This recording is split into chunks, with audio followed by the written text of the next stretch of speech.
हम उन पार्टीज़ की तरह नहीं है जो कल तक बोल रहे थे कि हम जी पार्टिसिपेट नहीं करेंगे, अगर आर्टिकल 370 नहीं दिया तो हम पार्टिसिपेट नहीं करेंगे। आज वही लोग हर एक जगह झंडे ले उसको हक दीजिए, तो जब वो नहीं है तो फिर किस चीज़ का इलेक्शन कर रहे हैं। एंड जो लोग बोल रहे हैं कि हम जी इलेक्शन करके सारी तरक्कियां लाएंगे, आज तक तो वो इतनी बार आ गए, तो आज तक उनको तरक्की का कुछ, यहाँ के बच्चे जेलों में आज तक उनको नहीं छुड़वाया है। आज तक ये नहीं उनके लिए बैठे हैं सड़कों पे कि इनको छोड़िए। क्या उन बच्चों का हक नहीं है हमें बाहर निकलना? क्या उनको जिंदगी नहीं है? जेल लिया जाता है, आप उसके साथ अपने लीडर को लाइए, बोलिए मेरे बच्चे को छुड़वाइए, तब वो लीडर माना जाएगा। आप उसको नहीं साथ दीजिए जो आपको झूठ बोल रहा है, और उसको आप वोट ना दें जो आपको कल भी झूठ बोलेगा। जैसे कि आप सब जानते हैं, असेंबली इलेक्शंस नज़दीक आ रहे हैं और डीपीएपी की जानिब से एक स्टेटमेंट जारी हुआ है जिसमें उन्होंने ये कहा है कि वो इलेक्शन में नहीं लड़ रहे हैं। इस सब को मद्देनज़र रखते हुए हमारे साथ मौजूद है डीपीएपी के स्पोक्स पर्सन सुजादा बशीर। इनसे बातचीत करेंगे और वजूहत जानेंगे आखिर क्या वजूहत है क्यों वो इस इलेक्शन में नहीं लड़ रहे हैं। आपसे सबसे पहले जानना चाहेंगे कि असेंबली इलेक्शंस आने वाले हैं और कल के स्टेटमेंट में ये लिखा था कि आप इलेक्शंस में पार्टिसिपेट नहीं करने वाले हो, तो क्या रीजंस है? जी शुक्रिया बहुत बहुत आप लोगों के आने का।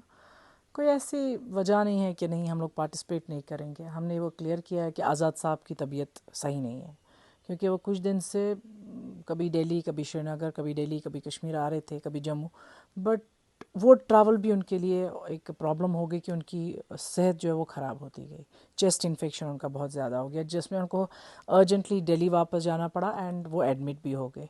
सो इस टाइम में वो उनका पार्टिसिपेट करना मुश्किल हो गया था, तो इसलिए हमने पार्टिसिपेट भी नहीं किया। एंड सबसे बड़ी बात है, लोग कहते हैं कि जी हमारा आर्टिकल, हमारा स्टेटहुड, वो तो नहीं मिला, तो आप लोगों को क्या झूठ बोलेंगे कि हम जी लेके आ जाएंगे, हम जी करेंगे। सो इससे अच्छा है कि अगर हम लोग इसी कश्मीर में हैं जहाँ हमारे को कोई हक नहीं दिया जा रहा है, जहाँ हमें ये बोला जाता है कि एलजी हमारे को डायरेक्शंस देगा, जो एलजी बोलेगा वहीं हमें चलना है। सीएम का कोई भी उसको एक कोई अथॉरिटी नहीं दी जाएगी कुछ बोलने की या कुछ करने की, कोई डेवलपमेंट करने की। जब वही है तो फिर किस लिए इलेक्शन लड़ना है? हम लोग तो इसलिए बोल रहे थे इलेक्शन लड़िए, एक प्रॉपर गवर्नमेंट होनी चाहिए। जब प्रॉपर गवर्नमेंट नहीं हो रही है तो लोगों को क्यों हम झूठ बोले? क्योंकि अगर आप अच्छा नहीं कर सकते तो बुरा भी नहीं करें लोगों के साथ। हम उन पार्टीज़ की तरह नहीं है जो कल तक बोल रहे थे कि हम जी पार्टिसिपेट नहीं करेंगे, अगर आर्टिकल 370 नहीं दिया तो हम पार्टिसिपेट नहीं करेंगे। आज वही लोग हर एक जगह झंडे लेके, मोर्चे लेके चले बैठे हैं कि नहीं जी हमारा यहाँ कैंडिडेट उठा, वहाँ कैंडिडेट, कोलेशन कर रहे हैं, अलायंस कर रहे हैं, वो सब चीज़ें कर रहे हैं। हम वो सरकार नहीं चला सकते। तो क्या लगता है आपका, जो पार्टीज कहती थी कि 370 अगर वापस नहीं आएगा तो हम इलेक्शन नहीं करेंगे, उनमें से कुछ पार्टीज़ ने तो जीता भी है, कुछ लीडर तो पार्लियामेंट भी पहुंच गए जिन्होंने आज तक आर्टिकल 370 के बारे में नहीं बोला।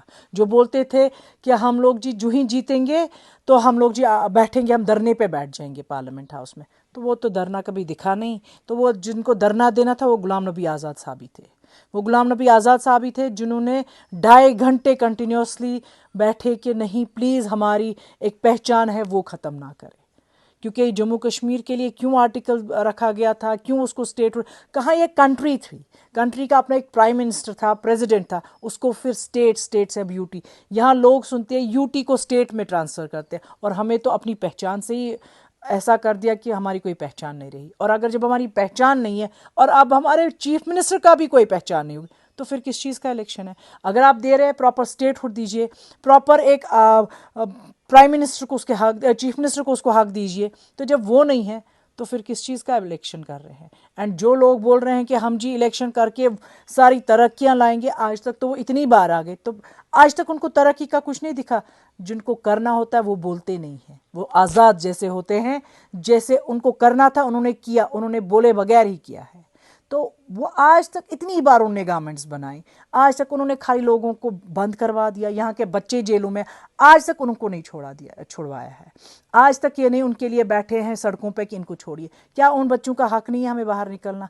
क्या उनको ज़िंदगी नहीं है? इतने साल जो जेलों में है, क्या वो वापस आ जाएंगे? उनके एक स्टोन पेल्टर जिसने गन नहीं उठाया है, कुछ नहीं उठाया है, बाहर भी पथराव होते, बट ये आज तक उनको अंदर रखे हुए हैं। आज भी उनके केसेस चल रहे हैं कोर्ट्स में। कोर्ट में आज तक भी उनको बोलते हैं कि वो बेचारे डरे होते हैं कि अगर हम कोर्ट गए वहाँ में बंद ना करें। क्या उनका केस ख़त्म नहीं हो सकता? क्या जो पेल्टर्स जेलों में बंद है उनको छुड़वाना नहीं है? या आज तक उनके लिए नहीं लड़े? तो आज के बाद अब चले, अगर ये जीतते हैं देखा जाएगा ये भी क्या करेंगे, हम भी यहीं है, ये भी यहीं, देखेंगे। मैं आपसे जानना चाहेगी कि अभी तक अगर बीजेपी कह रही थी कि आर्टिकल 370 वापस नहीं आएगा, तो अब जो पार्टी को भी लग रहा है कि आर्टिकल 370 वापस नहीं आएगा, इस बारे में आपका क्या कहना है? क्या फिर से आर्टिकल 370 पे अगर बात भी होगी, आएगा वापस कि नहीं? पहली बात, जब आज़ाद साहब ने बोला था आर्टिकल 370 वापस नहीं आएगा, तो यही वो पार्टीज़ है जो लोगों के इमोशंस के साथ लड़ते थे, खेलते थे उनके इमोशंस के साथ कि हम जी आर्टिकल 370 वापस लाएंगे। क्योंकि आज़ाद साहब ने सच की हुकूमत चलाई। आज उनने सच बोला था कि आर्टिकल 370 अगर आएगा या तो सुप्रीम कोर्ट से या तो पार्लियामेंट से, पार्लियामेंट वोट करेगा तब, बट ना ही पार्लियामेंट वोट करेगा और सुप्रीम कोर्ट ने तो अपना डिसीजन सुनाया था ऑलरेडी।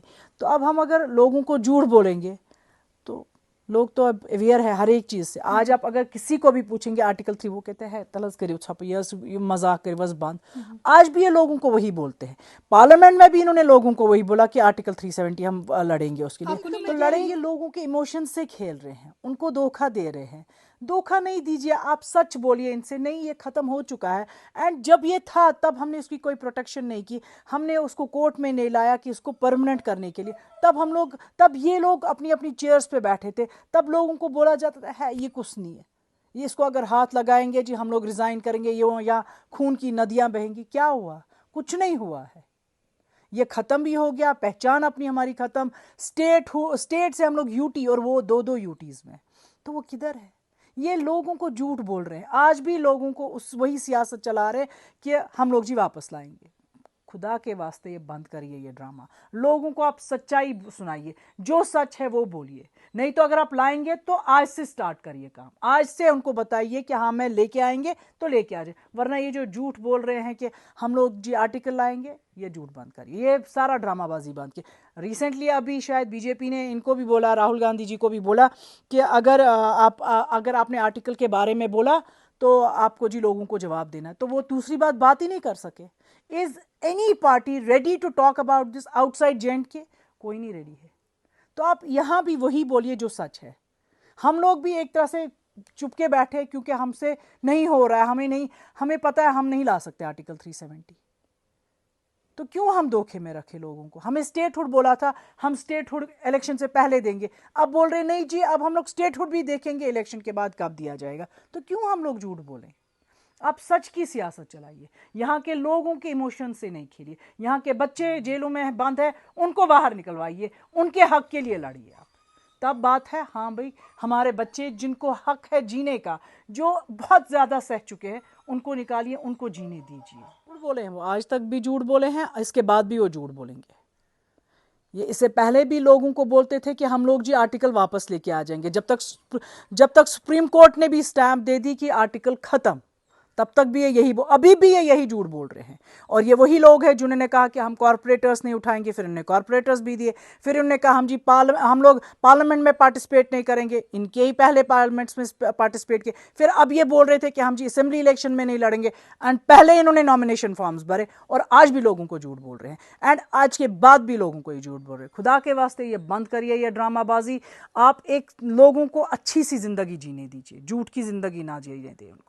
लेकिन जब इलेक्शन सामने आते हैं, करीब आते हैं, तो इनका ये कहना होता है कि अब ये ऐसा कहेंगे कि ये डर गए, इनके साथ लोग नहीं है, हमारे साथ लोग हैं, इसलिए हम इलेक्शन में आए। आपको क्या लगता है? डरें किससे? मैं उनसे सवाल पूछती हूँ, क्या यहाँ लोग मारते हैं किसी को? कि यहाँ सच बोलने पे डर है? इनका कहना है हमने लोगों के लिए काम किया है, तभी क्या काम किए हैं? यहाँ के बच्चे जेलों में हैं, यहाँ के बच्चे आज भी जेलों में हैं। इन्होंने पोटा लाया, इनने अफसा लाया, वो काम किए इन्होंने। यहाँ बाहर का कोई नहीं आया है जिन्होंने ये किया, ये यहाँ के लीडर्स थे जिन्होंने किया। कल तो फारूक अब्दुल्ला साहब ने बाज़ाब्ता बोला कि आज के 100 साल बाद भी आर्टिकल 370 लड़ना पड़ेगा। तो वो कहाँ है? तो 1 महीना पहले तो यही साहब बोल रहे थे हमें जी वापस लाना है, और कल इनका बयान है कि आर्टिकल अगर 100 साल भी लगेंगे अभी भी नहीं मिलेगा। तो किसी एक बात पे तो रहिए, आप एक सच्ची सियासत तो दीजिए, एक लोगों को एक सही रास्ता बता दीजिए। बाकी कोई किसी से डरता क्यों है? क्यों डरे?